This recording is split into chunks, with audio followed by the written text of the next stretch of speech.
Assalamualaikum warahmatullahi wabarakatuh. Salam sejahtera untuk kita semua. Apa kabarnya hari ini?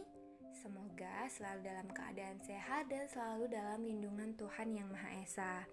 Dan tentunya selalu semangat untuk belajar. Nah, pada pertemuan kita kali ini kita memasuki bab baru, yaitu bab 7 tentang surat pribadi dan surat dinas. Nah, materi kita yang pertama adalah mengenal dan memahami surat. Jadi silahkan disimak baik-baik video ini. Apabila ada yang dirasa penting, silahkan ditulis di buku masing-masing.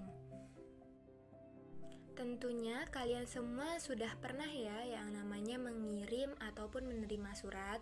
Nah, lalu apa sih sebenarnya surat itu? Jadi surat adalah sebagai salah satu sarana komunikasi tertulis untuk menyampaikan informasi tertulis oleh suatu pihak ke pihak lain. Yaitu misalnya kalian berkirim surat kepada saudara, teman, atau siapapun itu. Dan surat itu memiliki dua jenis, yaitu surat pribadi dan surat dinas. Surat pribadi itu apa? Surat pribadi adalah bentuk komunikasi tulis atau surat menyurat yang dilakukan oleh seseorang kepada orang lain sebagai pribadi atau individu. Jadi surat pribadi itu individu ke individu. Misalnya sahabat atau kakak adik atau ibu dan anak, seperti itu. Dan dalam menulis surat pribadi harus memperhatikan tata etika atau sopan santun.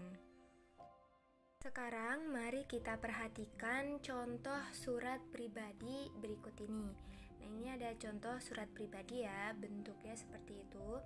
Nah, dari contoh surat pribadi tersebut kita dapat mengetahui yang pertama, pengirim surat adalah Dinda dan penerima surat adalah Mas Jaka. Kemudian kita tahu yang kedua, hubungan mereka adalah saudara kandung, adik dan kakak. Kemudian yang ketiga, kita dapat mengetahui unsur yang terdapat dalam surat tersebut itu ada tanggal surat, alamat surat yang dituju, salam pembuka surat, pendahuluan, isi, penutup, salam penutup, dan nama pengirim. Kemudian yang keempat, kita tahu bahwa surat itu berisi ungkapan kerinduan dari seorang adik kepada kakaknya. Berdasarkan temuan kita tadi dalam mengidentifikasi contoh surat pribadi di atas tadi, nah kita dapat menyimpulkan apa saja sih ciri surat pribadi itu. Nah, ciri surat pribadi itu ada 3. Yang pertama, surat pribadi adalah bentuk komunikasi interaktif antara orang pertama, si pengirim, dan orang kedua, si penerima.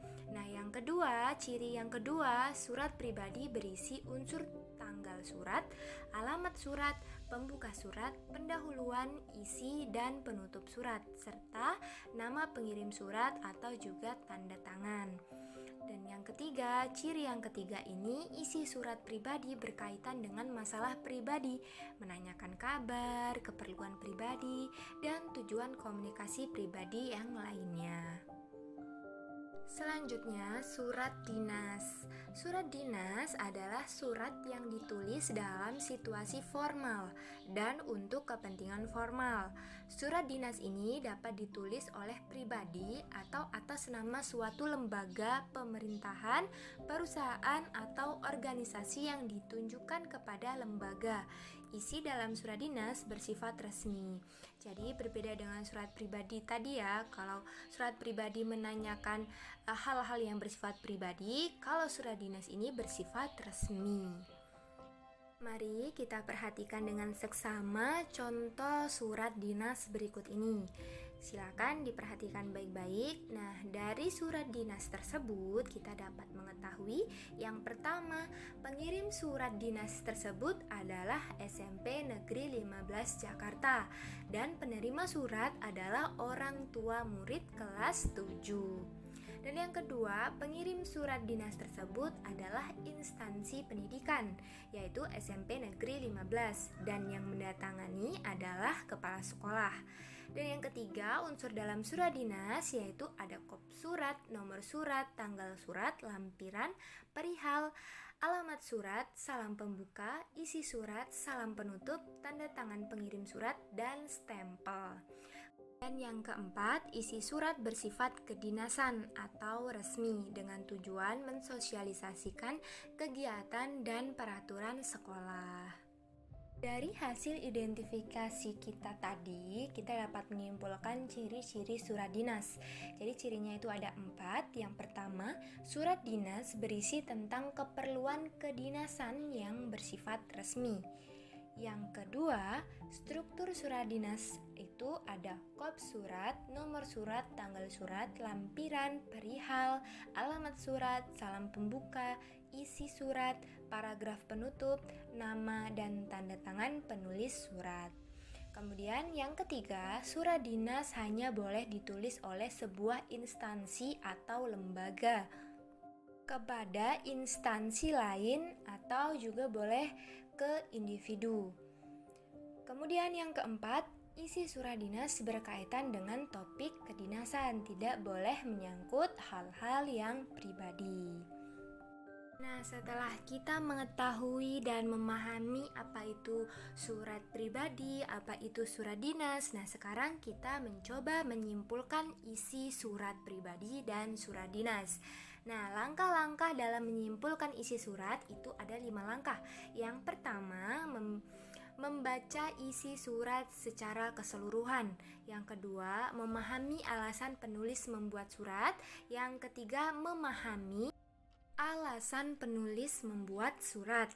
Dan yang ketiga, memahami maksud isi surat.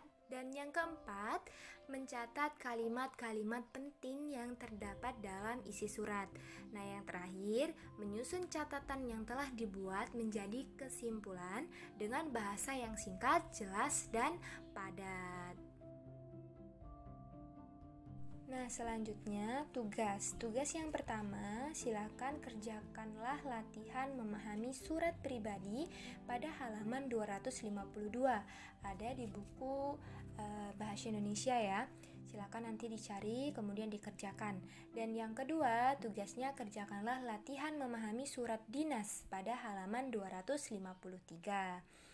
Nah, silakan dikerjakan di buku tugasnya masing-masing, kemudian nanti dikumpulkan di grup WhatsApp seperti biasanya.